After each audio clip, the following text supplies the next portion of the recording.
Is Blizzard hiding the events behind the Feast of the Valenti? When you first go inside of the game today, you'll look at the events tab and you'll say, okay, you got Feast of Valenti, you got Wild Brawl, Shady Stock, and you can get your Authenticator rewards. All right, nothing crazy. Wild Brawl's been here for a few days. It's here until the 21st, which is tomorrow. But this has something hidden for you. As it did Trial of the Hordes, in your daily task, you can get these bloody hearts from participating in Survivor's Bane, because Survivor's Bane did return to the game today. Now, I can't say that I love this format of the rewards. This format is not allowing us to get any of the Battle Pass rewards. You know, when you do a little bit of Wild Brawl, you get some battle points. They're really great for progression of your Battle Pass. But having to do that within this event really isn't getting you any of those rewards. Actually, it's not getting you any of them at all. Instead, it's progressing this, which does get you some stuff, but man, I'll tell you, it's definitely not as good in my opinion. Now, let's take a look at what I think you should be doing. Notice you could tell the number of points that I have up here, the bloody hearts, and how far you have to go. Obviously, like the Telluric Pearl, something you're going to want to get to. And as you go down more and more, you get some other good rewards. But they're like, okay, there's another Telluric Pearl at 10,000, 1,040. That wouldn't probably be my priority for the day. What I've been prioritizing every day inside of the game since I've, hit, even before I hit I-5, is going and doing a bunch of these. I'm always gonna want to go into these because bounties, I haven't been getting good things from our normal bounties, and they take more time to complete.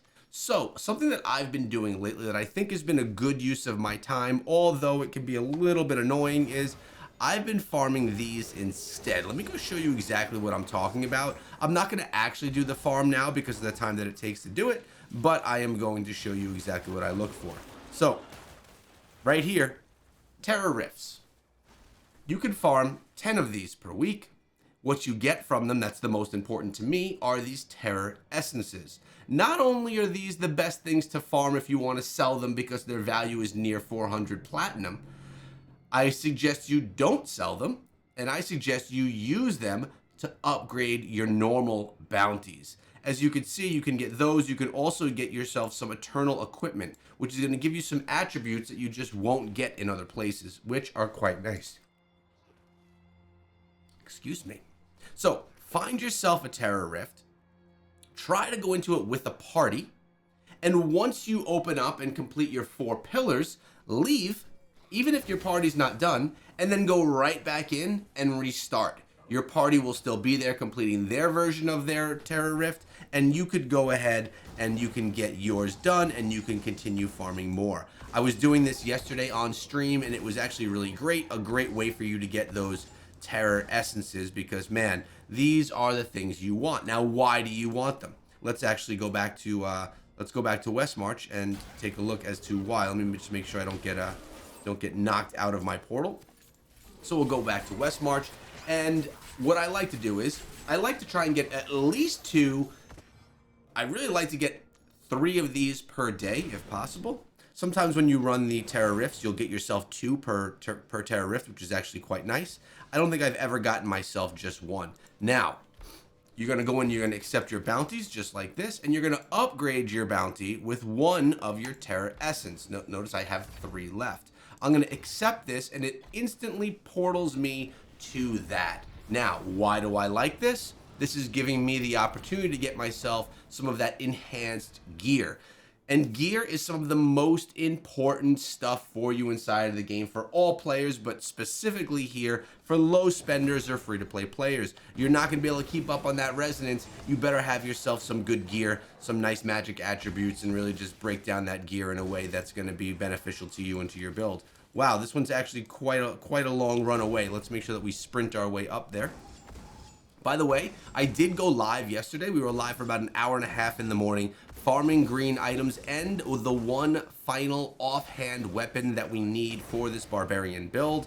And to be honest with you guys, I've actually been thinking of switching to the wizard. I've been hearing a lot of great things about the wizard class, and it has been like, man, a long time since we've played wizard. Now, so we have the Terrorwrought realm. We're gonna go inside of here, and this is gonna complete all of my bounties right here. All I do right here is pop all of my skills, and I run in circles. Now, I'm using the Barbarian, a lot of AoE damage. We switched off our secondaries to Enigmats so that we're getting some extra burn damage as well. And I just run in circles until all the enemies are killed. Once they are all killed, I have a boss fight. And once the boss fight is done, it drops a nice chest for me. This chest is going to be better gear, if anything drops in it. And you obviously can get unlucky. I did yesterday. Gear that drops from that chest is going to be better than any other gear that you're going to find from running regular bounties or from really running much of anything else. All right, we got that guy taken down. Now we have a boss that spawns right here. It looks like we have Baal to fight today, and we're just going to do that. Pretty easy stuff. I'm going to actually move out of the way. Oh, I just completely got hit. I said easy stuff, and then I got hit. Alright, so you want to take him down. These guys could be a little bit tougher than normal enemies that you're going to find. I had better get out of the way. Now, I'm not wearing my mount banks anymore, and... Oh, okay. I just said that it was easier, and that happened. We're almost there. I mean, Enigmats is great. Definitely makes you drop more damage, but I don't like that I don't have my mount bank on. And if I die again, I'm in trouble, because then I have to go find this on the map. Oh, we got it done. Whew. I was actually a little concerned there that I was not going to take that one down. And we did get a piece of gear, a chest piece right there. And what we can assume is that that chest piece is going to be better than any of the other gear that we could have gotten anywhere else. Let's just kill a couple of these blues over here, get those experience globes, and then let's turn in our bounty. The same way we would turn in a bounty on a normal day in a normal way. Oh, come on, dude. Seriously? That one guy. Let's turn this thing in.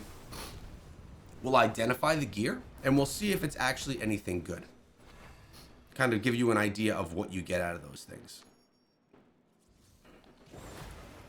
So let's first...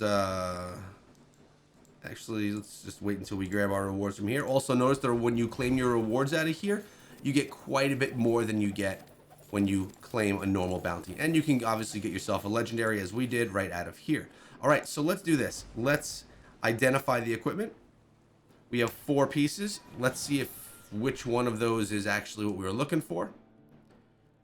And while we're waiting for that to identify, I actually wanted to come take a look at an article that we had here today. And it's this one right here. I thought it was a myth. It's actually not an article, it's just an image. And I bring this up because it is just what I was experiencing yesterday. 3 green drops. Everyone's saying when you look at a lot of the forum, when you look through Reddit, a lot of people say how hard it is, how bad RNG is for farming green items. And let's be honest, it is difficult to farm green items. You are typically farming for the dust to craft new ones. Because most of the time you're not going to be getting the drops that you're actually looking for. And if they are, they don't have the stats you're looking for. So you are trying to collect, destroy, and then craft as much as you can. But it does happen where you can get yourself 3 green drops. It does not happen often. But if you notice right here, he is doing the challenge bounty, the challenge dungeons. So more difficult dungeons, you could tell right here by the modifier. You could also tell by the amount of damage that was done. But in doing those challenge dungeons, you're bettering your drop rate and you're getting better stuff potentially.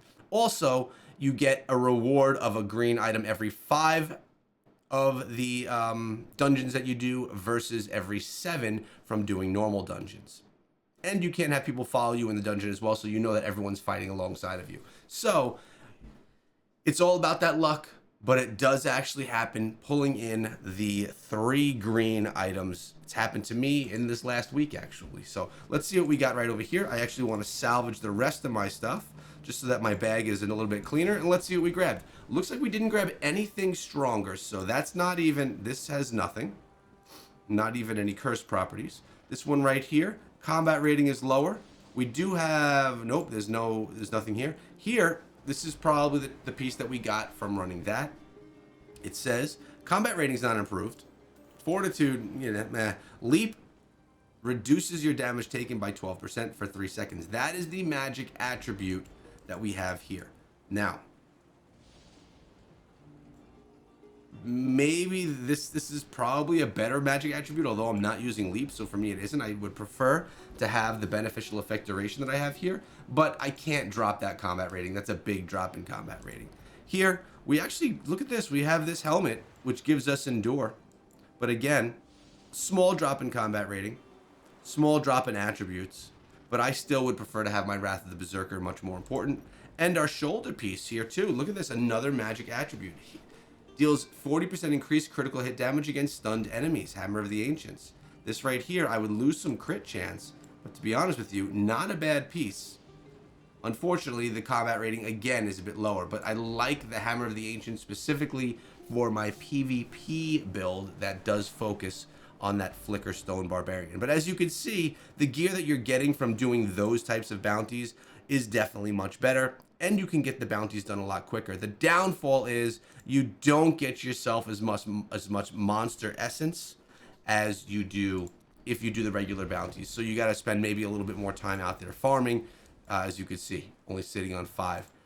There's many other ways to get those as well. But for me, what I'm probably going to do today is I'm going to, of course, do myself a Terror Rift or 2. I'm going to do my other Hellslayer bounty. I'm going to be doing my dungeons, and then I'm going to dive into Survivor's Bane, because at the end of the day, it's my favorite game mode, and we have to at least progress a little bit through it. You actually get some good rewards and some good gear. Not that you're going to use the gear, but all the scrap materials that you can get from it are pretty decent, so it's actually worth farming in my opinion. Oh, also, by the way, you'll notice here, if we look at my cosmetic, look at the weapons we got right here. This weapon that we're wearing, oh, can I find it on here? Oh, the Molten Ruptured Soul weapon. Radagon ran us through yesterday. What was it? I5, I forget what the run even was. Does it say right here where it's from? No, it doesn't tell you where it's from. But really cool weapon that's now unlocked because we were able to run through that. So that was really cool. Yeah, Survivor's Bane is here. The rewards are decent. The achievements give good rewards too, so I guess that's the best thing we can get from it. That being said, I would prefer it be a regular event so we can get regular rewards versus the feast wards. Also, Shady Stock is here, so get as much of that as you can to get those green items. But that's the day inside of Diablo Immortal. As I said, things do seem quiet. Is something big coming?